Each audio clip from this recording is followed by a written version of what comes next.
Okay, I'm the leader, so I have to be the heavy, so I figured they can sense me standing there. It's better than ringing a bell. Okay, the next speaker is Dr. Gary Corsiri. So Gary, you're up.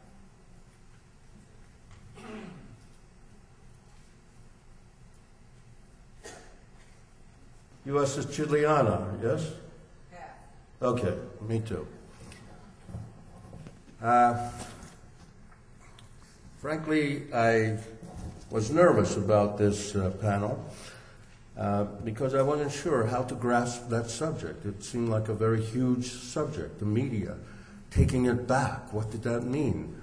Well, my first thought was, let's cut the cables for Fox News.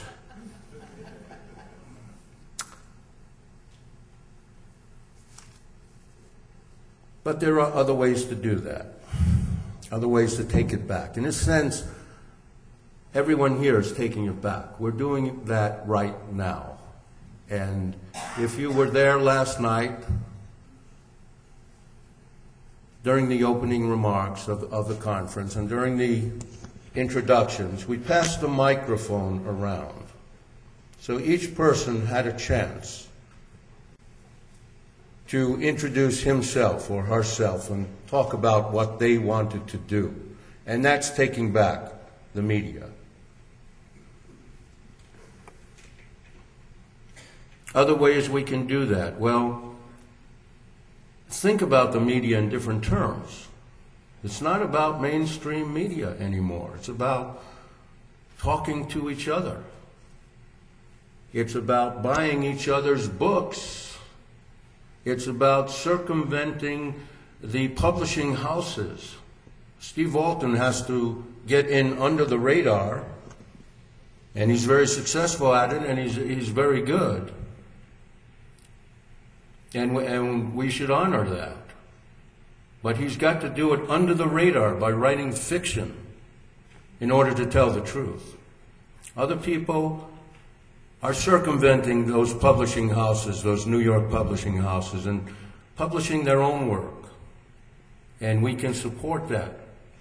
Save the money, as Ms. Heller says, that you spend on television. Cut the cables there.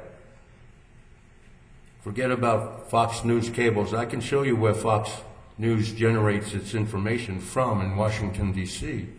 I can show you the building.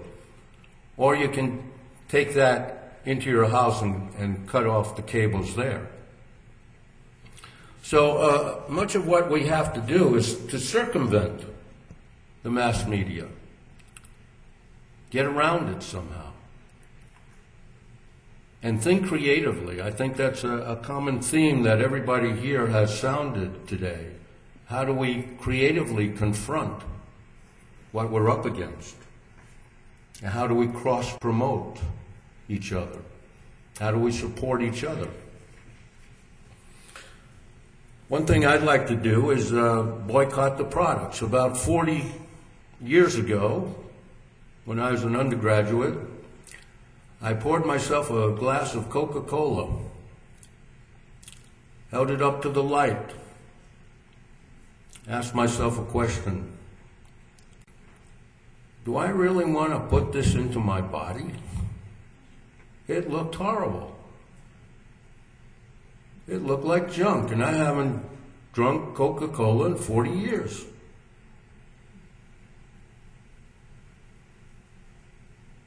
Denny Schechter asked the question, why do we watch TV? Why do we watch the media? There's nothing else to watch. Well, I respectfully disagree. I'd rather watch my wife than watch TV. I'd rather look at my friends. I'd rather talk to my friends, invite my friends over to my house. When I was a kid, people would just drop in on each other and talk to each other and catch up. We don't do that anymore. We take the easy way out. We've got to stop doing that. We are addicted to this idiot box, and we've got to cut the addiction. I read an article recently in the Financial News. I actually read that kind of stuff. the Pinko newspaper, which probably gives you better background than any other newspaper you're likely to find in the USA, even though it's all about the markets and so forth. And they did a review of a book by Susan Greenfield called ID.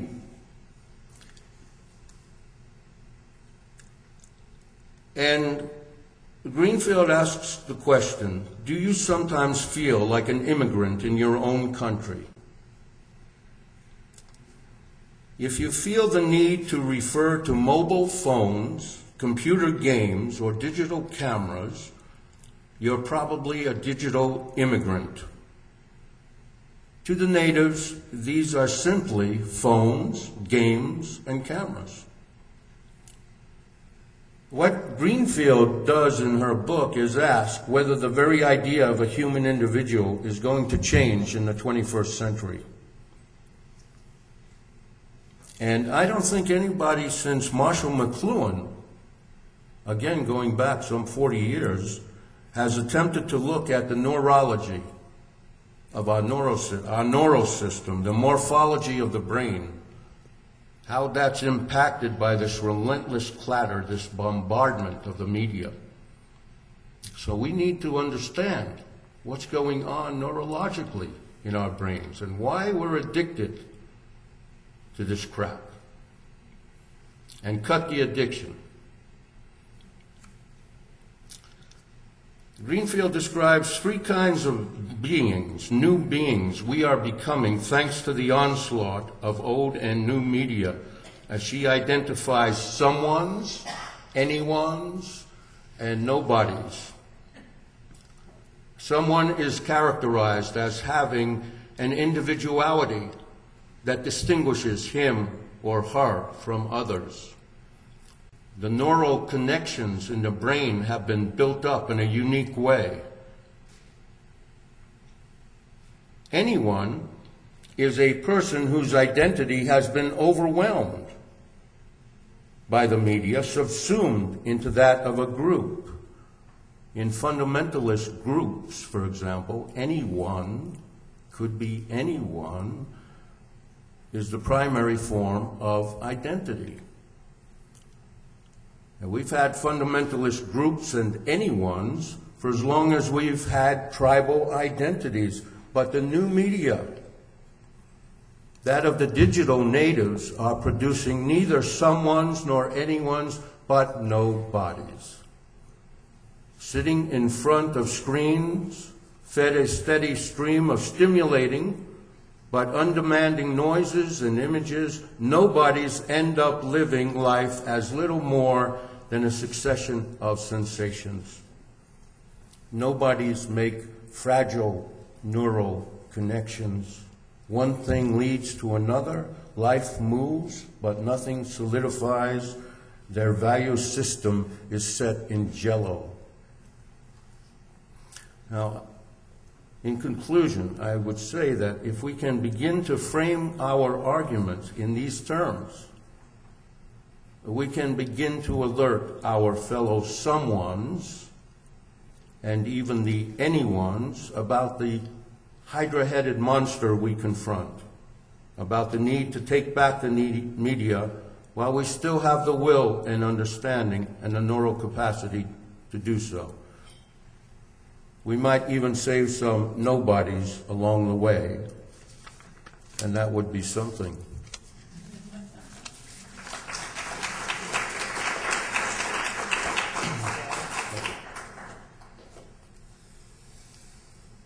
Kill those magazine and newspaper subscriptions too, because those are more lies and more ads that you don't need, all owned by the same people that bring you all that programming. Okay, our next speaker is David Rubinson. So David, you're up.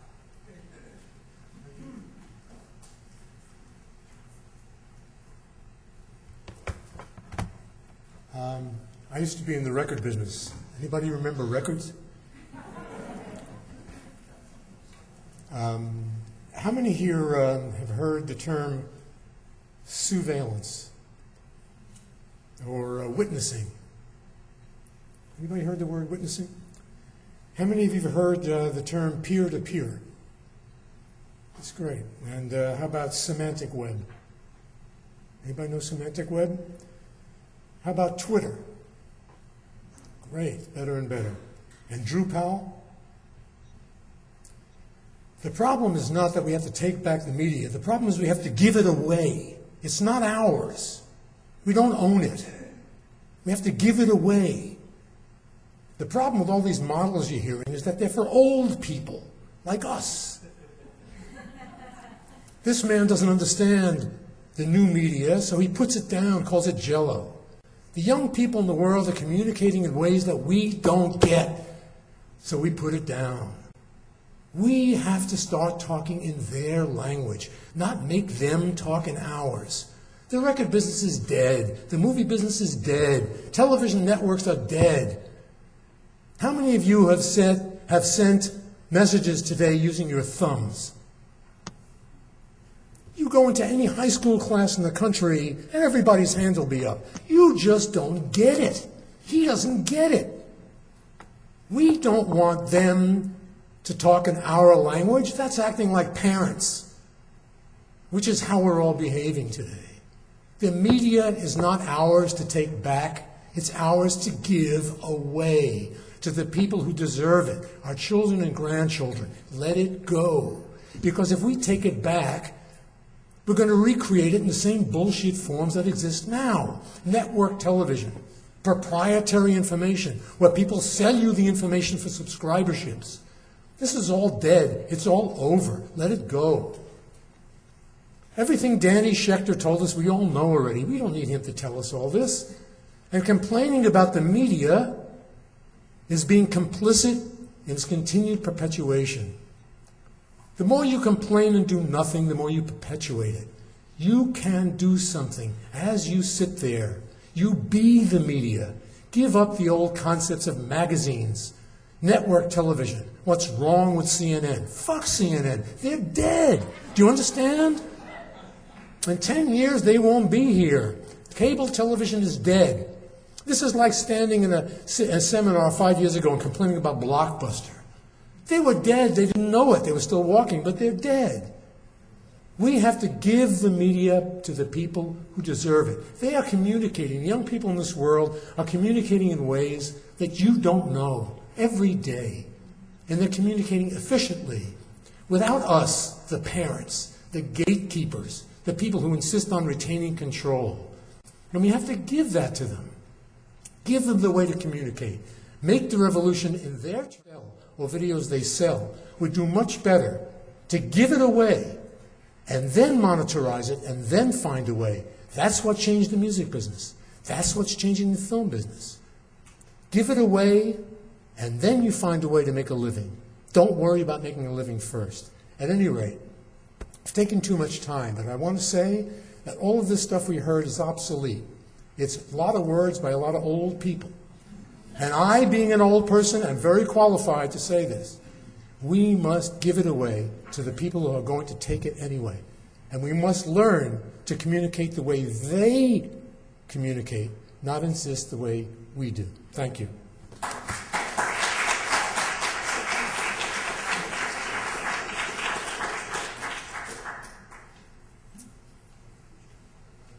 That reminds me of what my daughter said to me the other day. She says, "My life would be so much easier if we didn't have to worry about money." Okay, next speaker, Dr. Robert Jensen. You're up.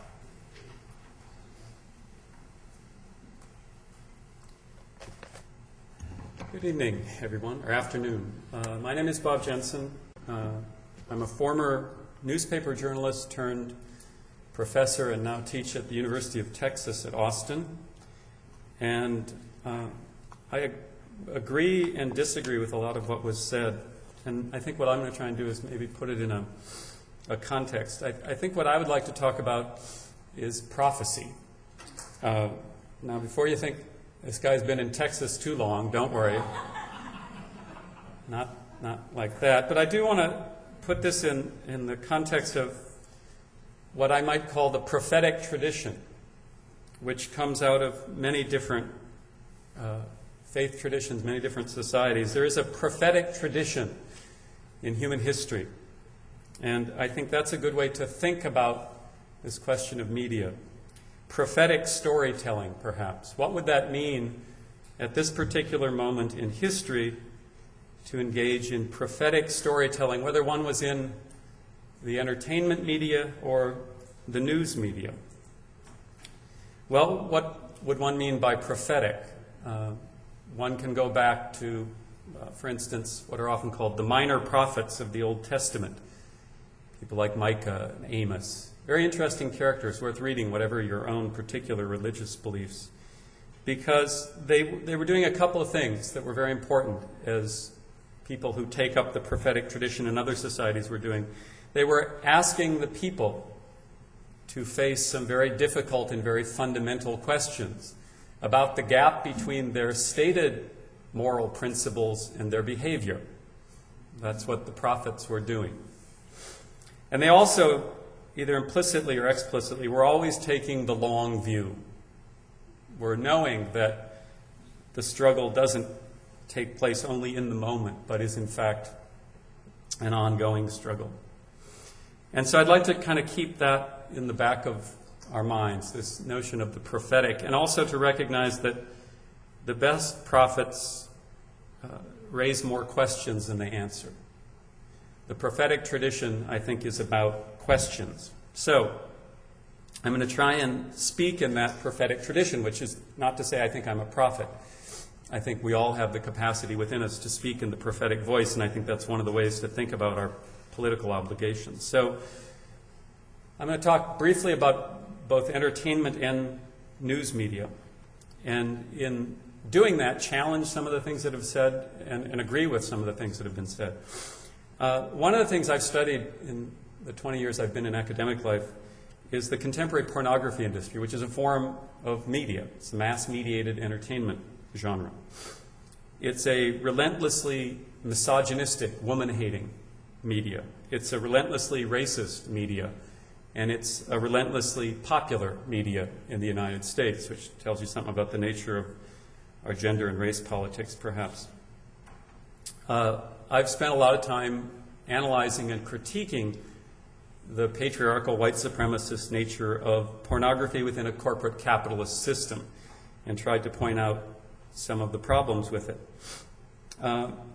When I do that and speak about it, as I've been doing a lot lately, one of the things that a lot of people say, especially younger people, is, well, we can go around the porn industry and create our own pornography. We can, in the phrase borrowed from the old indie media folks, perhaps, be the media. And here's where I want to echo some things that have already been said. Maybe the goal actually is to be the not media. That is, to recognize that there might be realms of human existence in which mediation is not a terribly good thing. Right? That is, even though we become sort of, I think, sunk into this media culture, and so that we don't even start to think, are there certain elements of human existence that don't actually transfer well to media? And I think the most obvious one might be sexuality. Sexuality is a form of communication, a form of human communication. That doesn't mean it belongs on the screen in dramatic and explicit ways. Maybe, in fact, the way to push forward human communication in that particular arena is to be the not media, to reject the assumption that everything must be mediated, which is one of the dominant assumptions in this culture. So maybe there are times where being not the media is the most efficient, effective, and deepest way to becoming a human being.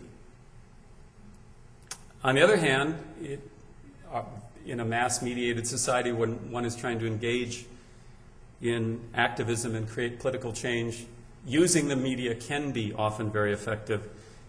And I think news and journalism is one of those things that, in a nation of 300 million people, to engage in effective political organizing, sometimes we do have to be the media. And then the question from the prophetic tradition might be, what kind of media do we want to be? How much do we want to accept the framework, and how much do we want to challenge? And here's where I think the prophetic tradition might call us to always question the way that not only the mainstream corporate commercial media frame things, but even the way existing alternatives frame things. I think one of the most important places to do this is around the question of energy. We all understand there is a coming crisis of energy. Not coming, it's with us now. And there's a lot of talk about solutions. Everybody and his dog is talking about solutions. Right? I'm from Austin, Texas. That's where Willie Nelson lives, and Willie's big on biodiesel.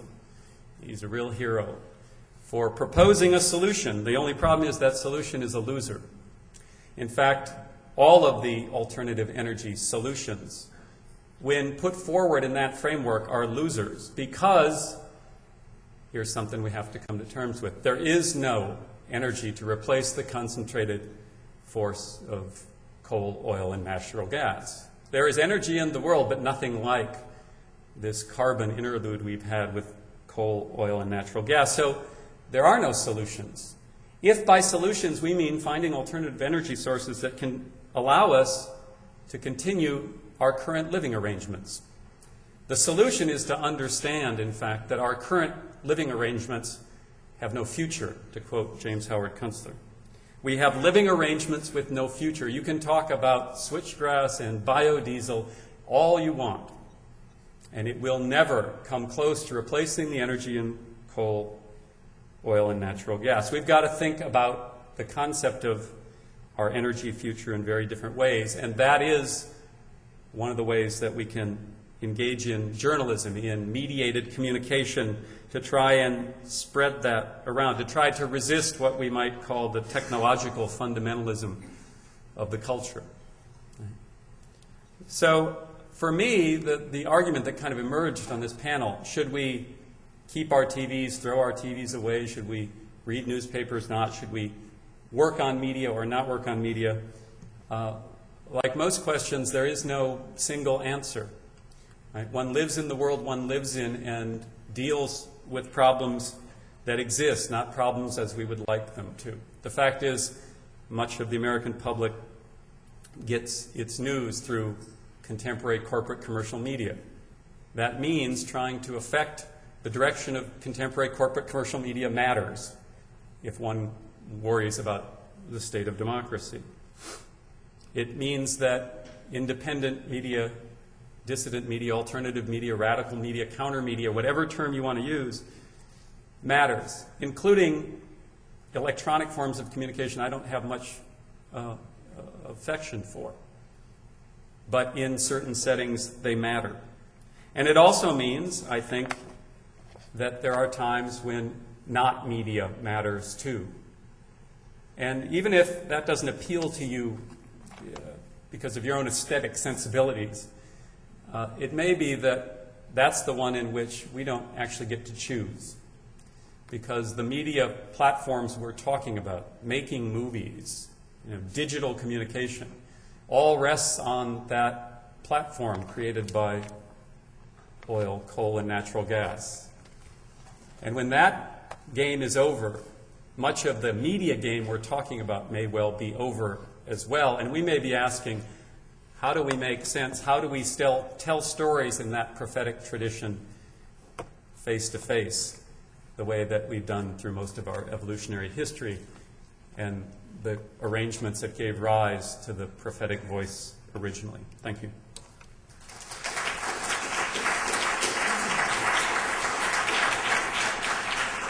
Okay, so, sir, there's surely a lot of views on the panel, and it's good that we have different views. That's what freedom is supposed to be. But now let's hear some of the views and some of the questions from the audience. As promised, we have close to a half hour. So who wants to go first? First hand up is blue shirt. Yeah, there was mentioned by Stephen, I think, of Ron Paul. And the reason Ron Paul was attacked and was denied access to the mainstream media is not because he was against the war. There were other people on the same Democratic and Republican tickets who were against the war who were given ample time to speak. The reason he was attacked is because he was speaking about the special relationship with Israel, and the Israel lobby, which has a lot of people in the media, who didn't want him to speak about that issue. And the same with Dennis Kucinich. That's why he was out of it very quickly. And I think we have to realize that it's not just about speaking about war or against corporate interests and so forth. NBC regularly speaks against the war in Iraq, for example, Keith Olbermann and so forth, but they won't touch the Israel-Palestine question with a 10-foot pole. And there's reasons for that, so that's just a point of comment. In terms of activities, I would say yes, definitely doing our own media. I have an email list of 50,000 people, and any one of you here could generate their own email list, could reach out to the young people. And when we go around with the Wheels of Justice bus tour, we spoke at over 250 high schools and middle schools and even elementary schools, speaking to the young people. It's very, very important to ignore all that buzz in the mainstream media and do it yourself. I agree wholeheartedly. Right, and I think that it is important to stay on top of the technology. I happen to be a technology freak, and now that everybody can download my shows to iPods or whatever, we're all the iPod people now, it really does help get a younger audience. And I think everybody in this room who's over 40 is doing what they do for the next generation. Question over here? Sure. The gentleman was talking about the young people using media. I agree with you, and I've been very anti-video game my whole life. I'm a dinosaur, but I heard a review of Grand Theft Auto 4 using on public radio, and it sounded really interesting actually, and there's a lot of different subversive things that you can say, but there's no content, nothing in the context. So I'm trying to think of how I, as a teacher, how I can use stuff like this to reach my students, to get their attention, to get them interested in other things. But what my judgment is what they don't need us, they don't need us to like communicate with each other, but they do need us in a way to help them frame things or help get them in context or help them be able to think critically and not just passively consume. So I agree a lot with what you say about they're moving forward, we're back here, and we're not like fighting at this point with me and my whole anti-video game trip. It's like I've been aware that I need to do what my students are doing in some way, bring it into my curriculum in order to get that to hook them. But they also need me to help them to give some context and help them to use their critical powers in a healthy way so they won't just default to the apathy. But I really like what you said. Sure.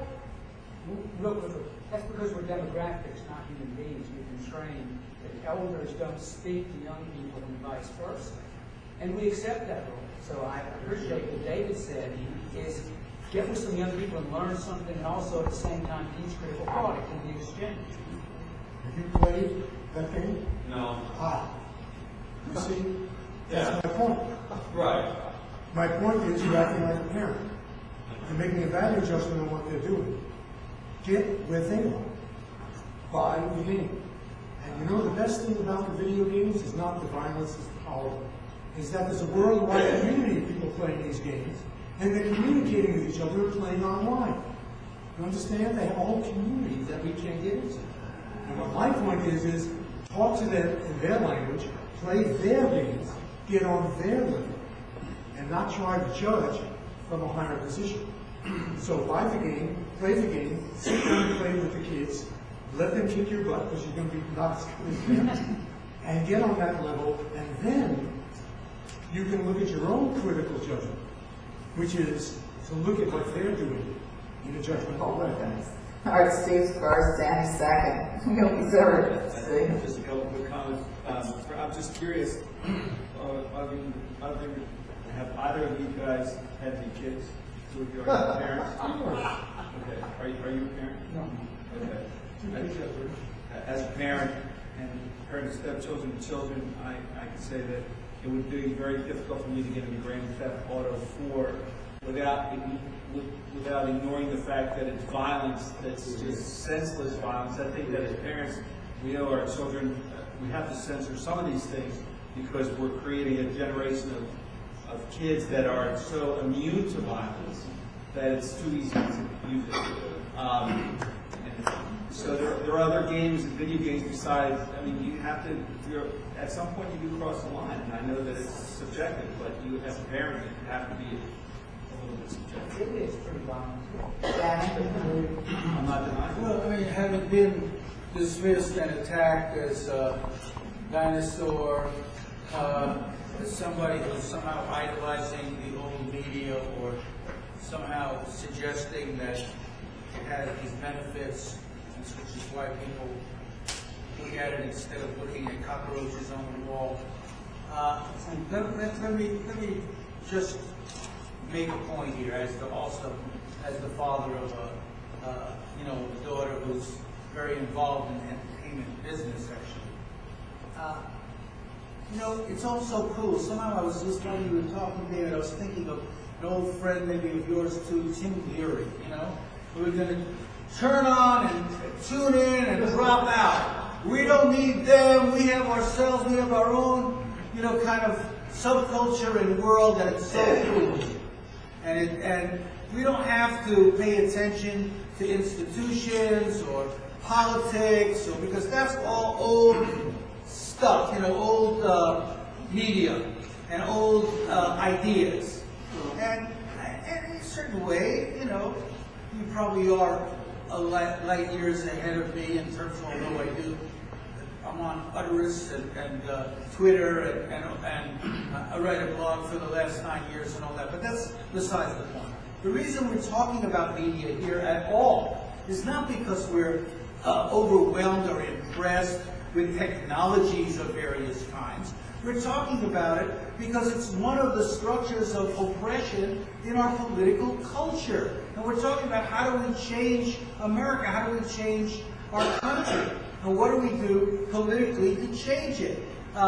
Yes, I learned from my daughter, hopefully she learned something from me as well, but that doesn't change institutions in and of itself necessarily.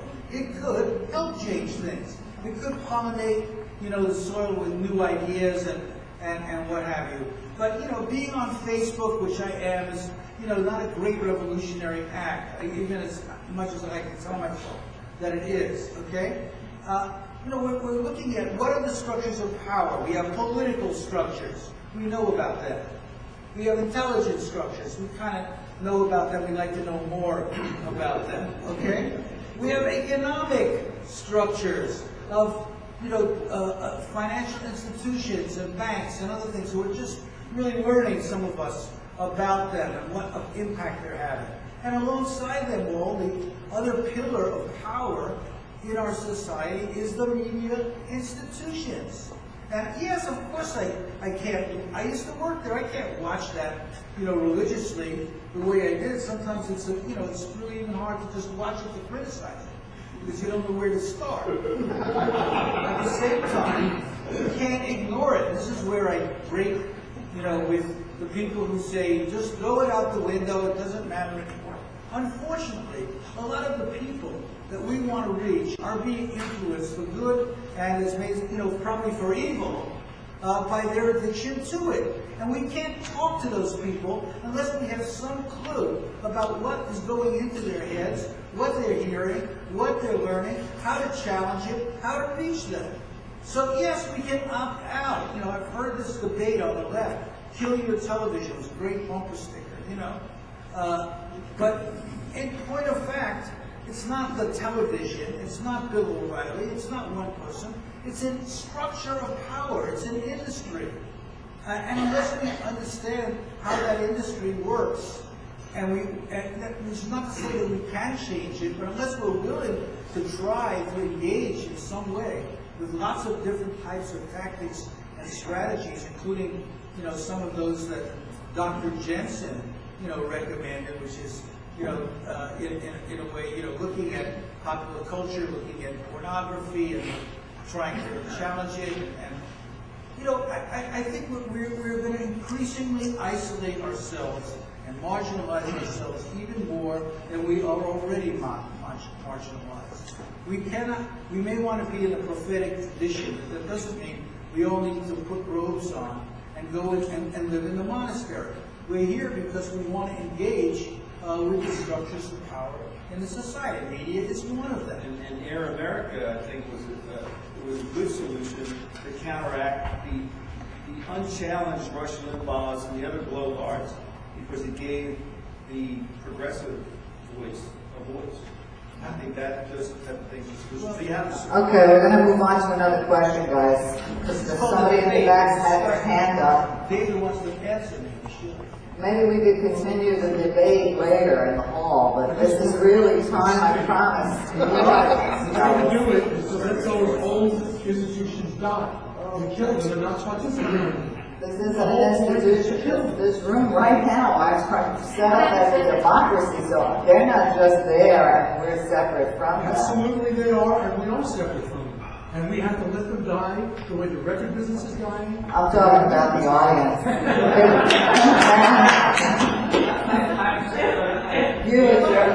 Wait, before you in the blue, there's you in the back, because your mama pulling up that mine started hurting. So, Are you saying that these kids that are, just because they can text with their thumbs, they're not watching TV anymore? I think Danny's saying, Danny, well, I disagree. It's called mainstream media because it is the mainstream. These are the people that are uneducated. It's still the easiest thing in the world to plop down in front of the TV.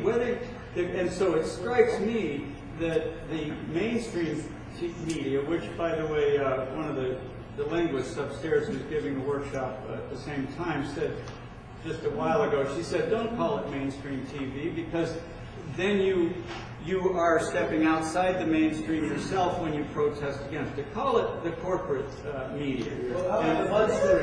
Well, call it, that's funny, but I think it's a serious term to call it the corporate media and say what it is. It's relevant that it's the mainstream media, and those are the people that we need to reach if we want an informed public. It's not the mainstream. It's dying. Well, you understand? It's dying. These networks are dying. Of business. They are dying. ma'am, the lady in the blue. I simply wanted to say I'm a college professor, 18 to 22-year-old demographic. They all watch MTV. That's where they get their news. They watch TV. They are glued to those shows. But, one of my colleagues just offered a course on Colbert report. That is the structure of their lives. They're texting, but they're watching things, all over the media. Excuse me, there's a difference between watching top-down television, which is sitting passively. My point was not what they're watching, but how they're communicating with each other. And not talking about top-down, passive watching of television. I'm talking about how they are communicating with each other, which is not the monodirectional top-down television model. It's the online peer-to-peer model, and that's what we have to look at. They're still being brainwashed by corporate propaganda. They're being brainwashed by the values that we're complicit in, that are represented on network television. Why don't we just kill ourselves? You first, sir. What do you think of the BBC? Asking you, do you know anything about it? You talking to me? Yes. Are you talking to me? I know a lot about the BBC, actually. The BBC has been going through, if you speak to the media analysts and people in Britain, has been moving in a number of directions, but one of them seems to be to the right as well, more entertainment programming, etc., even as they offer more news and information programming. I mean, BBC is, really the world standard for public service broadcasting. It's funded by the licenses of the various users, so it doesn't have corporate advertising. On the other hand, and it's been very successful because there are laws that have established it. On the other hand, it's very open to political interference, as happened in this Hutton report in the course of the war, and the way in which the BBC internationally would be broadcasting reporting critical of the war, but in Britain on the main bulletins would be broadcasting pro-war, pro-Blair kind of coverage.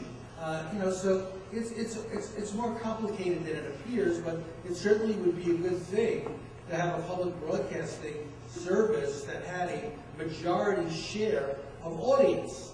Our PBS has a minority share of audience and has cut back on a lot of the programming that made it an alternative to commercial broadcasting.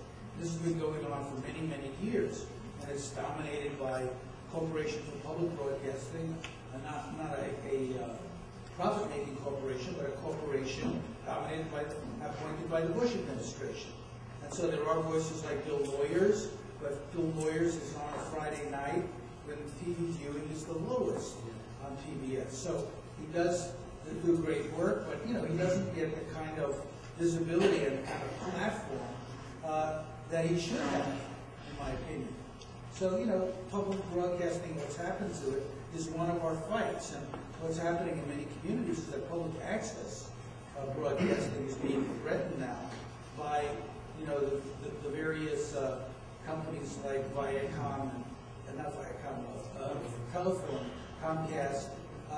And its survival is by no means assured. That's the delivery system that Amy Goodman largely uses in many communities. So, we're talking not only about content creation, but distribution systems and delivery. Yes, you can watch TV on your mobile phone. Pretty soon you'll be able to watch it on your decoder ring, which brings us back to our Dick Tracy days. But that doesn't necessarily change the content of it or give more expression to others. What is exciting, what is important, is that there are other voices out there trying to get into the mix. We have Link Television, we have Free Speech Television, we have a number of new shows. There are other voices that at least you can get access to if you know how to do it, on the satellite. So you're not on channel 4, you're on channel 951, but you're still on, which is better than being off, in my opinion. There are other voices, and I totally agree with you, Danny. We must listen to all the voices. Evolution is about human awareness, and we're trying to become more aware as human beings. That's why we're here, to build a new world, a better world. And that means that we balance our impulses and our understanding, and we reach towards the greatest, highest understanding.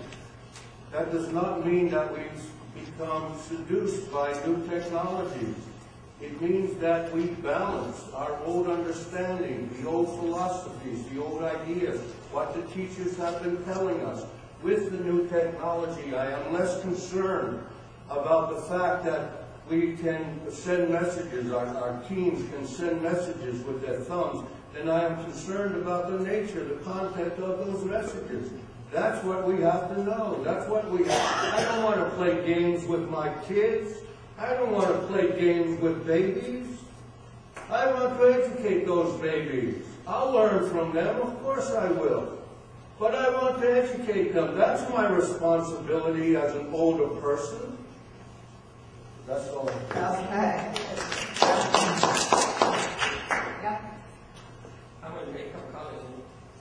First of all, having been to Nigeria 2 years, the last 6, and lived there, I wanted to comment, if you don't drink Coke, if you go to Nigeria, Coke, you can be sure it's sterile and you can drink Coke in Nigeria. So you can drink Coke there.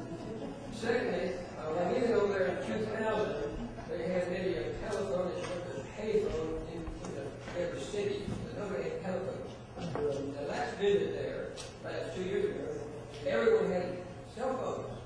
They had cell phones. Everybody, we never even thought we had a cell phone.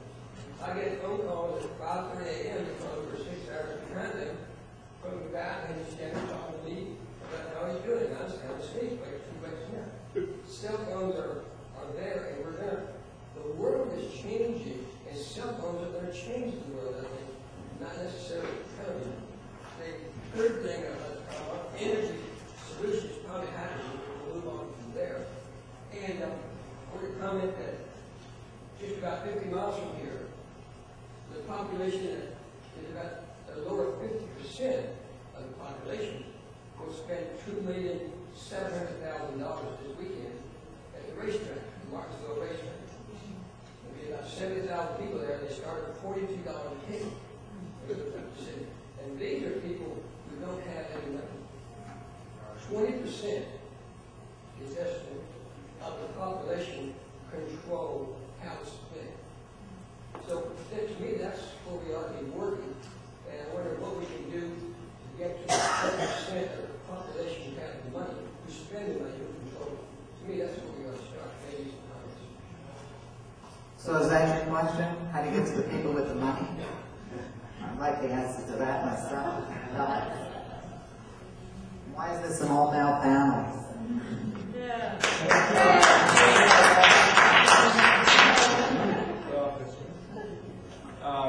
Just a comment about the Coke. I think you poured on a piece of metal, it'll eventually feed through the metal. I don't think he was talking about the sterilization of it, but Michael Rupert said something to me that it's been very hard for me to grasp, but I finally have grasped it, and that is, imagine all of us, because we are on the same boat, we're on the Titanic, and there will be some people who are proactive and realize that this ship has been hit by an iceberg, and that you're going to sink the unsinkable ship, and you better do something to save your family. And then there's some people who will scream and run around like your head's cut off. And then there's others who will go to the bar in total denial and have another